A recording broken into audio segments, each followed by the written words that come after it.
Nem fumar pendrive em paz o brasileiro pode mais.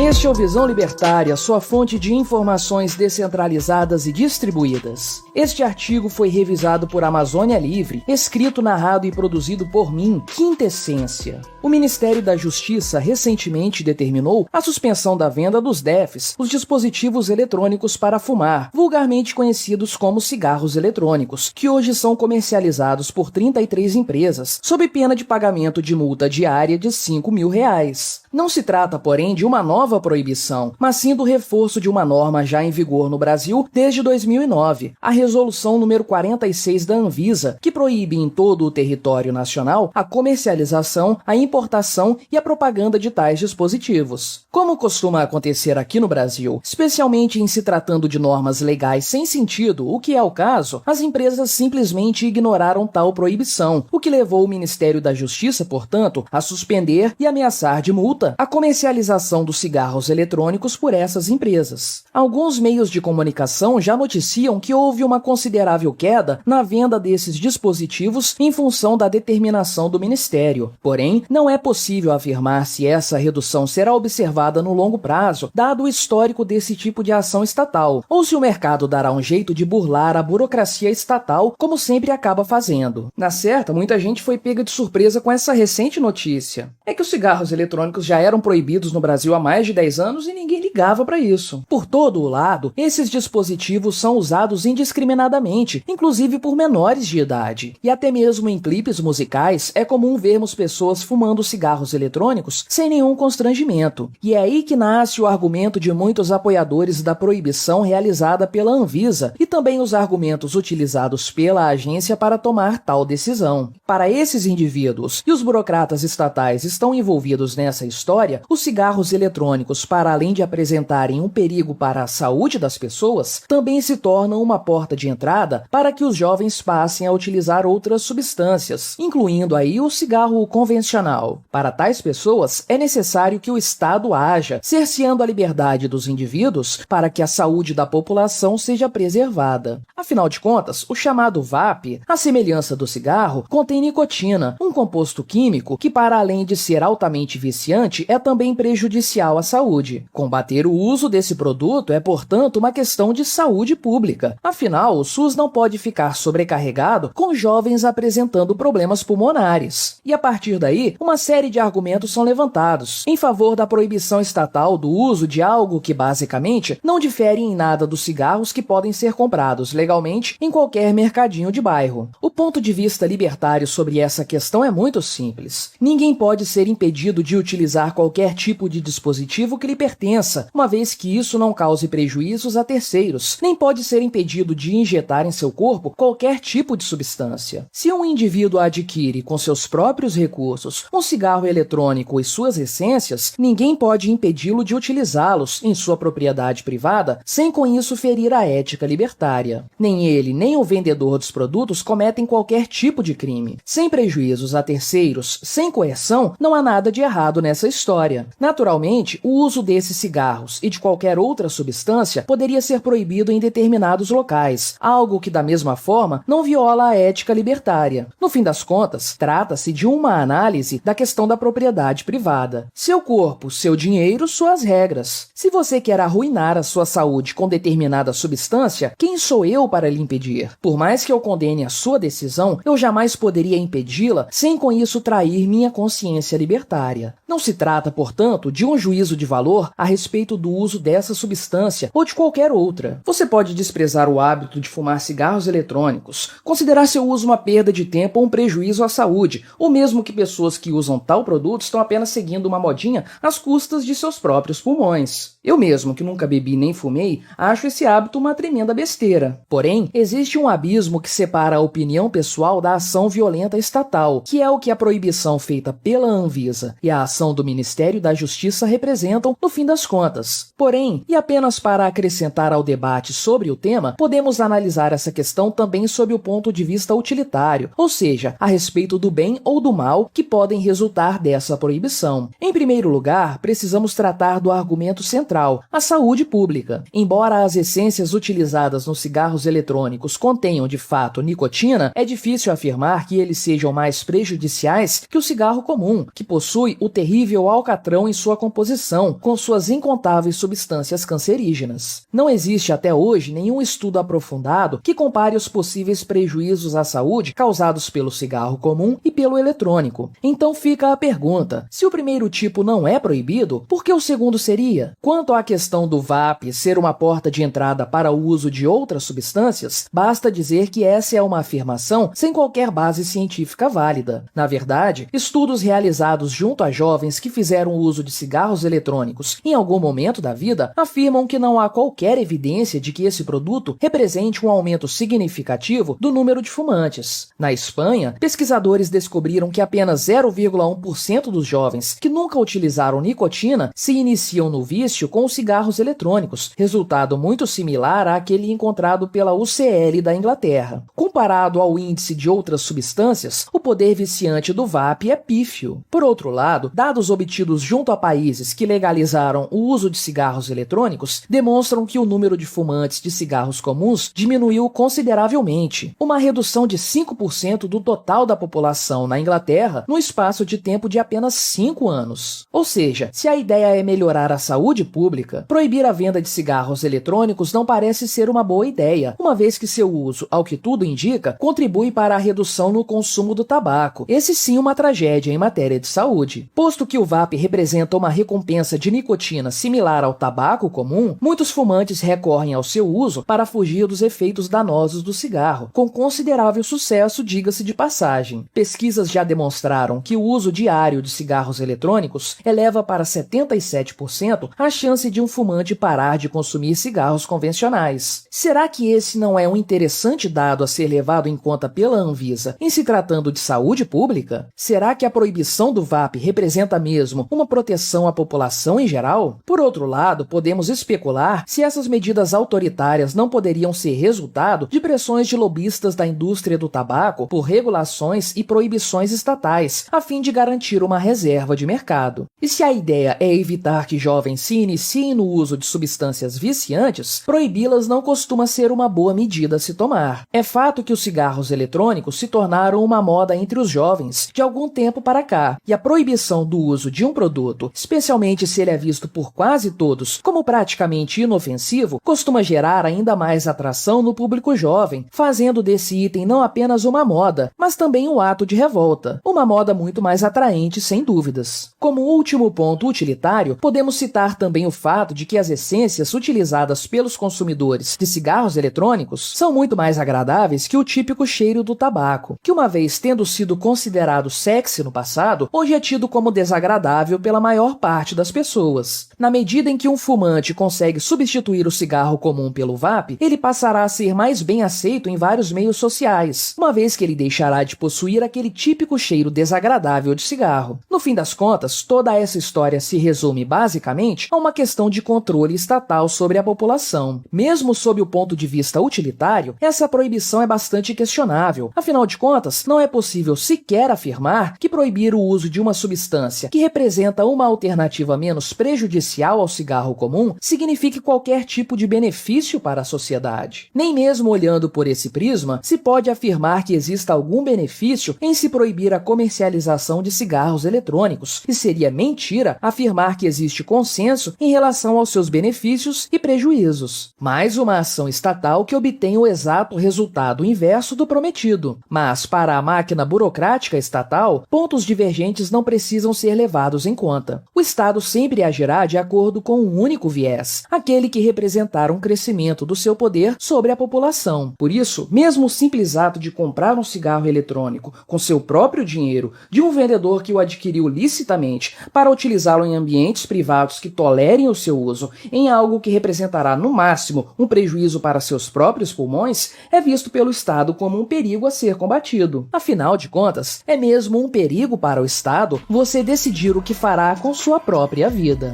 Obrigado por sua audiência. Se você gostou deste vídeo, deixe o seu like e o compartilhe com aquele seu amigo esquerdista que ainda acredita no Estado. Se quiser ser notificado dos próximos vídeos, clique em se inscrever e depois no ícone da campainha. Até a próxima!